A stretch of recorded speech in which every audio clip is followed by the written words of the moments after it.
Your death is no longer a biological certainty. It is about to become a financial decision. By the year 2100, the Grim Reaper won't come with a scythe. He will come with a subscription invoice. And if you can't pay, you expire. For all of history, death was the great equalizer. Kings and peasants both returned to dust, but we are the first generation standing on the edge of a radical shift. Scientists aren't just trying to cure cancer, they are trying to cure death itself.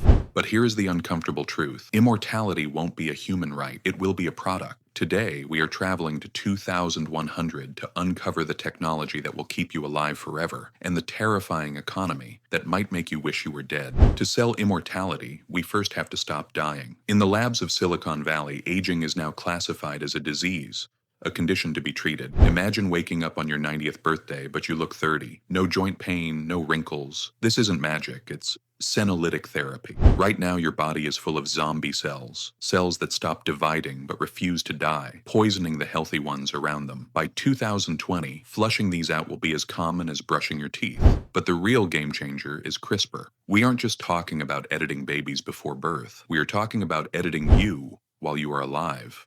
Viral vectors will rewrite your DNA to make your heart impervious to cardiac arrest or your liver immune to toxins. The human body becomes hardware, and like any hardware, parts can be swapped. In 2024, if your heart fails, you pray for a donor. In 2100, waiting lists are history. Welcome to the era of industrial bioprinting. Hospitals will have organ farms where kidneys and lungs are grown from your own stem cells. No rejection, no drugs. But why stop at biological replacements? Why replace a failing heart with another weak human heart? The wealthy of 2100 will opt for the premium tier, cybernetics. Not clunky robot arms, but synthetic blood cells called respirocytes that hold 200 times more oxygen. With these, you could sprint for 15 minutes without taking a breath. You become a hybrid, but this creates a dangerous divide, the enhanced versus the naturals. And trust me, you don't want to be natural in a world of superhumans. This is where the dream turns into a dystopian nightmare. Life Corp's companies need a return on investment. Immortality will follow the Tesla model. First, it's for the billionaires. They will live for 150 or 200 years, accumulating compound interest and power for centuries. Eventually, the tech becomes cheap enough for the middle class, but it won't be a one-time cure. That's bad business. Instead, immortality will be a subscription service. Think about it. You pay monthly for Netflix.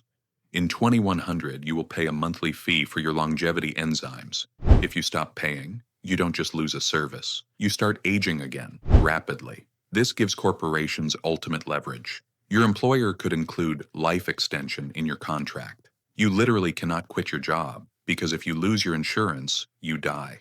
It is the ultimate form of golden handcuffs.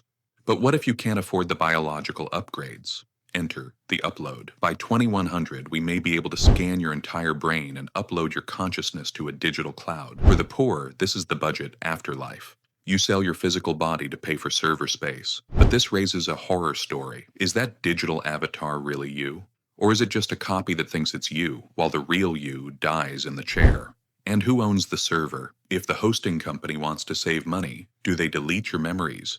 Do they inject ads into your digital dreams? In the cloud, you're at the mercy of the terms and conditions. Let's assume we solve the money problem and everyone lives forever. This leads to the crisis of stagnation. Society advances one funeral at a time. Old ideas die with old people. But if dictators, CEOs, and politicians never die, they never give up power. The social ladder breaks, and then there is the math. If no one dies, we cannot afford to have new people. Governments might enforce a ban on reproduction. You will have to choose, do you want to be immortal or do you want to have a child? You cannot have both. This is the war of 2100, a conflict between an immortal elite refusing to leave and a generation that is denied the right to exist. The quest to defeat death is the most ambitious project in human history, but we are building the ship before we decide who gets a ticket. Is a life without a deadline meaningful? Is a life purchased on a monthly subscription truly freedom? Immortality is coming. You might just have to sell your soul to afford it.